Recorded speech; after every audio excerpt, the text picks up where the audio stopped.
কালকে সন্ধেবেলা আমার হাজব্যান্ড বাড়ি ফেরার সময় ছাতু কিনে নিয়ে এসেছিল। তো যখন নিয়ে আসে তখন আমাদের রাতের রান্না কমপ্লিট হয়ে গেছিলো। তা আমি ভাবলাম ছাতুটা কেটে পরিষ্কার করে রাখি, কেননা ছাতুটা কাটতে, পরিষ্কার করতে, বাছতে খুব সময় যায়। আর এটা যদি করা থাকে তাহলে রান্নার দিদি সকালবেলা সুবিধাই হবে। তাই ছাতুটা আমি কেটে একদম সাইজ করে কেটে পরিষ্কার করে ছাড়িয়ে রাখলাম।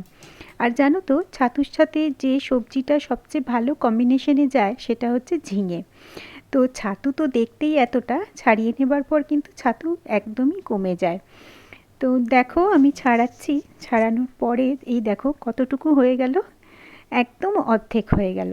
তো সেই জন্য রান্নার দিদিকে বললাম একটু ঝিঙা কেটে ফেলো।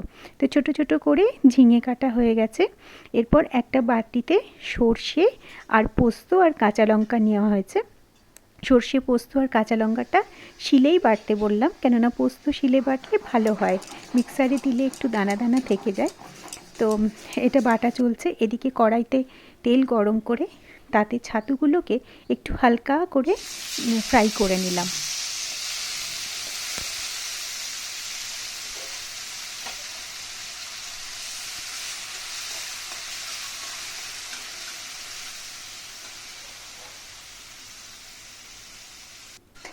ছাতুটা ফ্রাই হয়ে যাবার পরে এর মধ্যে কেটে রাখা ঝিঙেগুলো দিয়ে দিতে বললাম।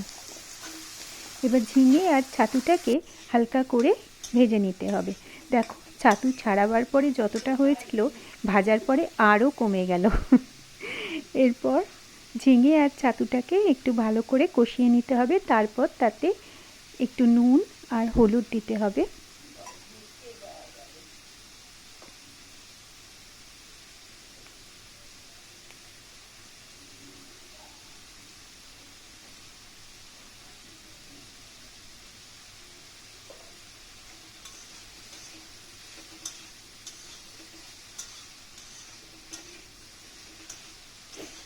নুন হলুদ দিয়ে কষিয়ে নেবার পরে আগে থেকে বেটে রাখা সর্ষে, পোস্ত, কাঁচা লঙ্কা পেস্টটা দিয়ে দিতে হবে। তারপর যে যেরকম ঝাল খাবে সেরকম ঝাল দেবে।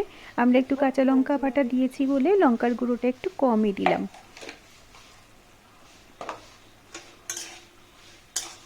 এবার মশলাটাকে ভালো মতো মাখিয়ে নিয়ে সামান্য জল দিতে হবে। জলটা কিন্তু খুব আন্দাজ করেই দিতে হবে, কেননা ঝিঙে এবং ছাতু দুটো থেকেই কিন্তু জল বেরোয়, সেজন্য একটু হিসেব করে জলটা দিতে হবে। হ্যাঁ, জলটা বেরোবে, তো ঝিঙাটা সিদ্ধ হবে আপনার।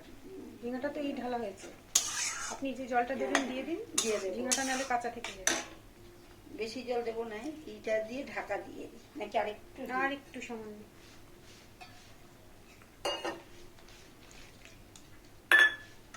ঝিঙাটা সিদ্ধ না হলে পরে দিয়ে একদম ঢাকা দিয়ে দিন।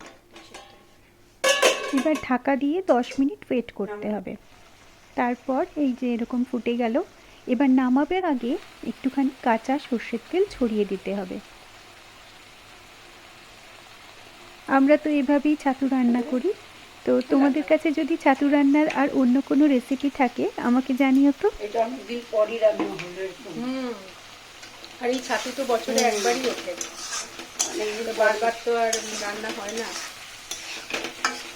অনেকদিন পরই হয়েছে, বাবুটা থাকলে। হ্যাঁ, ওটাই তো হচ্ছে কথা। বাবান খেতে খুব ভালোবাসে ছাতু না।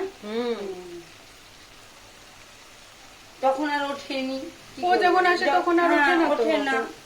টানা বৃষ্টি হলে তবে গিয়ে ছাতু উঠে।